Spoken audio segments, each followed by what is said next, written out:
শরীরের এরকম অবস্থা ছিল তার 3-4 দিন আগ থেকে, বাট তারা বুঝতে পারেনি, তারা ভাবছে হয়তো অন্য কিছু। এটা যখন হসপিটালে নিয়ে আসা হয়েছে তখন এটা বোঝা, ডক্টর দেখে এটা বলছে এটা হাম। তখন ডক্টর আমাদেরকে এখানে হামের যে একটা রুম আছে ওইখানে আমাদের পাঠিয়ে দিছে।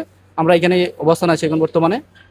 তো এখানে নার্সরা মোটামুটি এখানে যারা হামের বিশেষ করে তাদেরকে একটু বেশি টেক কেয়ার করতেছে, তুলনামূলক তারা ঠিক ঠিক মতোই দিতেছে।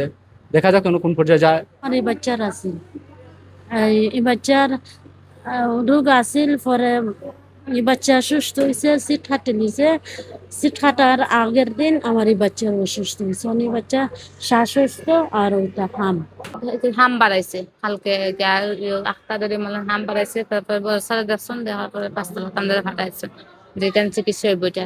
এখন অবস্থা তো আছে একরকম, বউ সারছে না, তাপ উঠে সারে। আর খাসিটা একটু বেশি, হাসতে হাসতে দলে উঠকা মারে, একসময় বমিও করে দেয়। দেশে যে একটা হামের প্রকোপ চলছে, আমরা বিশ্বাস করি যে সেটা আমরা নিয়ন্ত্রণে নিয়ে আসতে পারবো। যদিও আল্লাহর রহমতে আমরা সুনামগঞ্জ জেলায় হামের প্রকোপ খুব বেশি নেই। এখন পর্যন্ত আপনারা জানেন 14 জন রোগী পজিটিভ, ওনারা সবাই সুস্থ হয়ে বাড়িতে আছেন। এবং সন্দেহজনক হামে আক্রান্ত 2 জন রোগী মৃত্যুবরণ করেছেন, তাদের রিপোর্ট আমরা এখনো পাই নাই।